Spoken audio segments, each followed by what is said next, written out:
Hello and welcome to this webinar entitled Sustainable Food and Drink, Leveraging IP to Gain Commercial Edge. As hopefully is clear from the title, in this presentation, my colleague Nathalie and I will be discussing the different ways in which the food industry is taking an active role in establishing sustainable solutions for current environmental issues.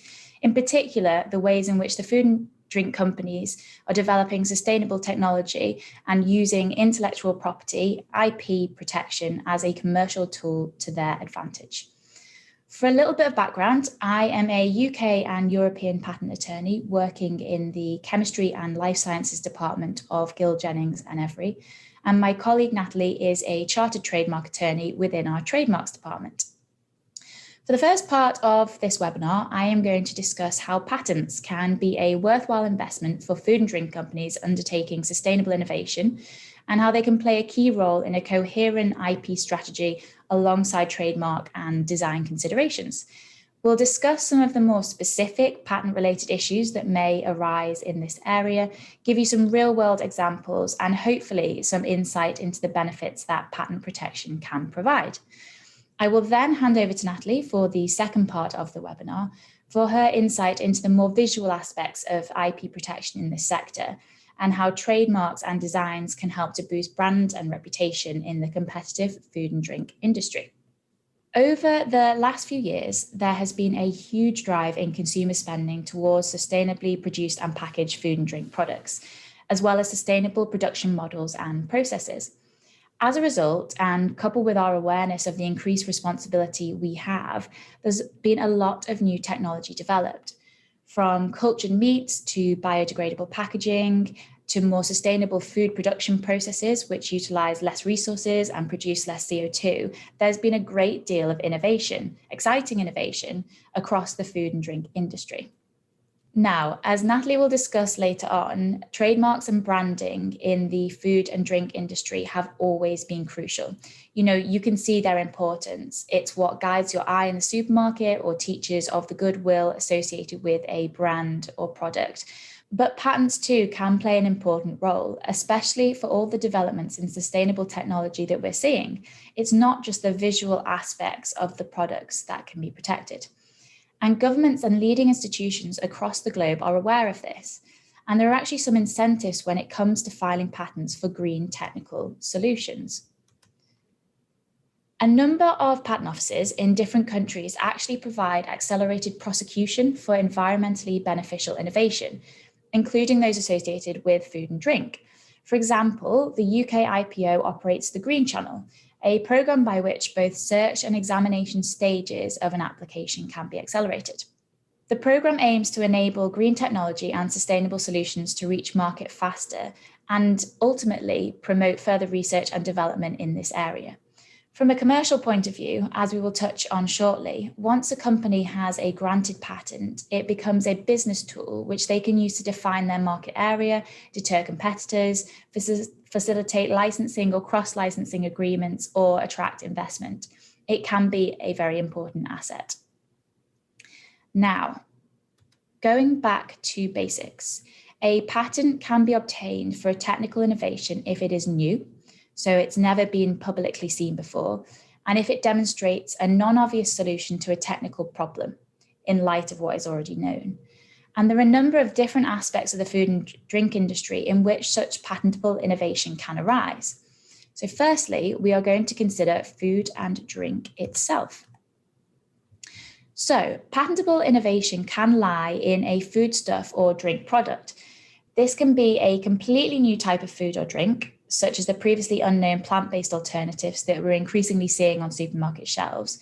But it could also be foodstuffs and drink products formed from a new combination of existing ingredients, maybe that was previously unknown, provided that the food or drink gives an unexpected advantageous effect over known products or is a non-obvious solution to a technical problem relating to the product, patent protection can be pursued. And in terms of what constitutes this advantageous effect or what the technical problem is that is being solved, this is often a much lower hurdle than people think. The advantageous effect could be as simple as improving the texture of a particular food or overcoming a bitter taste if that was a negative thing that had been a problem in all previous iterations of that particular foodstuff. So there's certainly the possibility of protecting food and drink products with patents. And one example of a company investing in patent protection for its food products, and one which you most likely will have heard of, is Impossible Foods. Impossible Foods are known for their plant-based alternatives to meat. Now, according to data gathered on behalf of the Plant-Based Food Association and the Good Food Institute, retail sales of plant-based alternatives surged to $7 billion in 2020. So this is clearly a growing commercial area of the food and drink industry with lots of consumer interest. And in this area, Impossible Foods have a substantial patent portfolio covering their products. They have invested in patent protection from the beginning and have grown their portfolio for each new technical development made, creating a patent thicket around their market space. As of August last year, the company was valued at $4 billion, and they closed a Series G funding round last year after raising $2 million for the company. And I have seen it suggested that their significant patent portfolio was likely a contributing factor for the amount of money raised. A patent is a tangible thing against which investors can secure their funds and often feel more comfortable in doing so. Granted patents are a business asset, and they can be used to support commercial growth. The food and drink industry is notoriously crowded and very fast-paced. And in this kind of market, it is important to arm yourself with as many tools as you can. As a rights holder, such as Impossible Foods, you can define the space in which you are operating and prevent competitors from stepping on your toes. You also have a bargaining chip to use in any disputes that may arise, especially if competitors are supported by their own patent portfolios, and you can license or cross-license your technology to third parties. In these ways, a granted patent can enable you to generate revenue to expand and grow as a business, and perhaps most importantly, invest in further research and development in defining new sustainable technology solutions. Okay, so now that we've talked a little about the food and drink products themselves, let's move on to the patentable innovation that lies in the processes for preparing them. So, can you patent a recipe? Yes, you can. It may be surprising, but patentable processes do include recipes.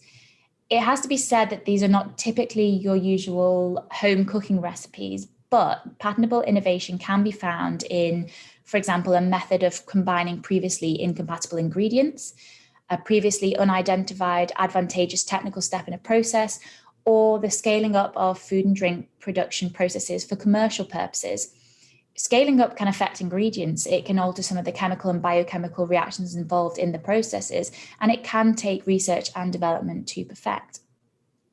And an example of process claims supporting sustainable innovation is the filing of recent patent applications by Solar Foods. Solar Foods are a Finnish food tech company who have developed an innovative bioprocess that uses captured CO2 emissions, microorganisms, and renewable hydrogen energy to produce a single-cell natural protein, which they have called Solein. The new process they've developed enables the production of this natural protein to take place anywhere, removing the dependency on land, weather, and location for food growth. Last September, Solar Foods announced that they had closed a Series A funding round worth 18.5 million euros, and it looks like this relatively young company is paying attention to IP.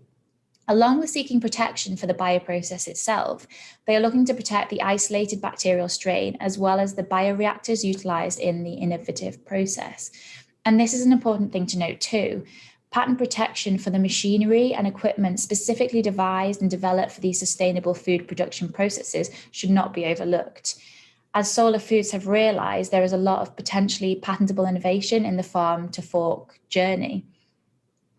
Now, in general, process patents are perhaps sometimes viewed as less beneficial than those covering a product, as yes, their policeability and enforceability is a little more difficult. It may be that companies are concerned that competitors will be able to work around a process claim more easily, but a well-drafted claim should prevent this. And in terms of protection, process patents can actually provide different commercial and growth opportunities as part of an overall IP strategy. For example, process patents can be particularly suitable for licensing purposes, which opens up an additional avenue of revenue for a company, and this can lead to additional growth and funds for further research and development. Just because an invention is unseen by a consumer, the innovation lies in the process of production rather than the final product, does not make it unworthy of protection. The processes may in fact be crucial to being able to provide that commercial product and obtain revenue from its sales. So if the method of production includes advantageous technical features, a broadly framed process patent can create business opportunities. As Solar Foods have demonstrated, it is important to consider IP at an early stage and formulate a coherent strategy. This is especially important in such a competitive and fast-paced market as the food and drink industry. And of course, it may be that a patent filing isn't the right thing for your company, and I've advised people of this before, but it's good to figure this out, and it's important to do this early on. A patent has to be filed prior to any disclosure of the invention is made to the public, and the sooner that this is done, the better your chance of obtaining enforceable rights. On the flip side, there are supporting data requirements for patents, in particular in the biochemical fields, and you're required to provide data demonstrating any purported technical effect. So it's important to find the balance here between getting that all-important earlier filing date and having a complete data set. It is also important to continue to assess any technical developments that arise as the technology advances to determine if they constitute new innovations which can be patented separately. It's definitely important to note that to an inventor or research and development personnel working on the technology, these developments can often seem obvious. This is because they are inventors with brilliant minds.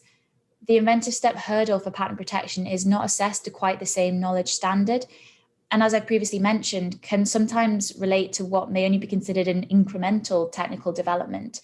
But even modest technology developments can be significant and help to develop that patent thicket to protect you in the future.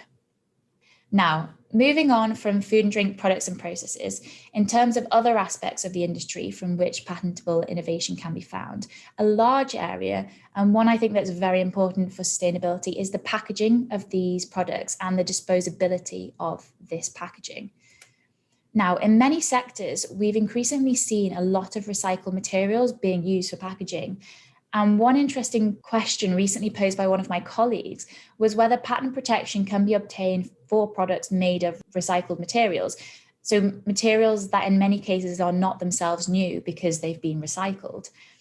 And as my colleague examined, this really does depend on the facts in each individual case. And as well for the food and drink industry, the legislative requirements for the use of specific materials in food and drink packaging. But in principle, it's certainly worth examining whether a recycled packaging product can be patented. Is it different in composition to that of the virgin material as a result of its processing? Can this be characterized? Does this recycled packaging solve a problem previously seen for similarly recycled packaging, maybe in terms of strength or durability? Or is it the process of manufacture of this recycled product that is new and innovative? It's certainly an interesting question and one which should be borne in mind for sustainable packaging solutions. Now, an innovative company offering, I think, very exciting sustainable solutions for the packaging world is Carbios, a French company who are seeking to reinvent the plastic life cycle. They're developing natural enzyme additives which can break down plastics, in particular PET plastics. The company looks to have an extensive patent portfolio with patents directed towards bioproduction processes, recycling processes, and biodegradation processes. In their own words on their website, their patent strategy allows us to guarantee a strategic competitive advantage over sizable markets to our current and future industrial partners. Carbios have not only partnered with technology leaders such as L'Oreal, Nestle, and PepsiCo to support enzymatic technology for the recycling of plastics, they have founded the subsidiary Carbiolice, who, using technology licensed from Carbios, has itself developed another enzymatic additive which can be introduced into PLA plastic so that it becomes compostable with organic waste. This can happen in consumers' own homes. There's no need to go to a recycling facility. So yogurt pots, plastic food trays, and other films can simply biodegrade on the home compost heap in the garden in less than 200 days, leaving no residue and having zero toxicity. Developments like this are exciting in the drive towards a sustainable future, and it's clear from Carbios' statement that I read out that this innovative, forward-thinking company sees patents as a very important business tool and an investment for its future. But to patent or not to patent? Now, patents have a reputation for being expensive, and for many companies, especially those starting out, trade secrets do represent a much more tempting option. Historically, trade secrets have certainly been relied upon in the food and drink industry. Provided that they are documented correctly, they can certainly be of benefit to a company, either instead of or used alongside patent filings. Unlike patents, trade secrets have an infinite term of protection and are never publicly disclosed. Most people are aware of the success of Coca-Cola, who have famously kept the recipe for their well-known drink a secret for years without shouldering the costs associated with patent protection.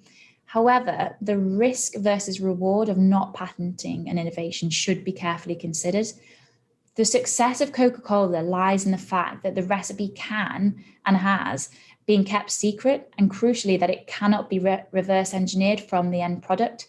Many have tried, but no one has been able to replicate the specific taste of the drink. If a product can be reverse engineered, and this is becoming more likely as advances in chemical analysis continue, anyone can replicate your product without consequence. This is not the case with patent protection. In fact, with patent protection, even if a competitor independently arrives at the same innovation at a later point in time, if you have a granted patent, you have options. It should also be pointed out that if you don't patent your innovation, even if it cannot be reverse engineered, but a competitor does, even if they have arrived at the invention at a later date, they can prevent you from operating and you have no bargaining tool with which to settle any dispute. So although the costs associated with patent filing are certainly greater, the filing of applications really should not be discounted lightly. That is it for patents and part one of this webinar. Hopefully, from this overview, you've been able to see how patents can have an important role to play in the protection of green innovation in the food and drink industry, and how they can enable companies to achieve commercial success, as well as facilitating the very important environmental changes that we need. Whether they are used as a tool to gain revenue, deter competitors, or attract investment, they can be an important asset in this fast-moving and highly competitive market. Even though they may be expensive, especially at the offset, they certainly could be a worthwhile investment. If you have any questions with regard to anything that's been discussed or otherwise, please do get in contact. Our details will be on the final slide of the part two of the webinar. I'll now pass over to my colleague Nathalie for part two of the webinar and her insight into trademarks and designs and how they can help to boost brand and reputation in this competitive industry. Thank you.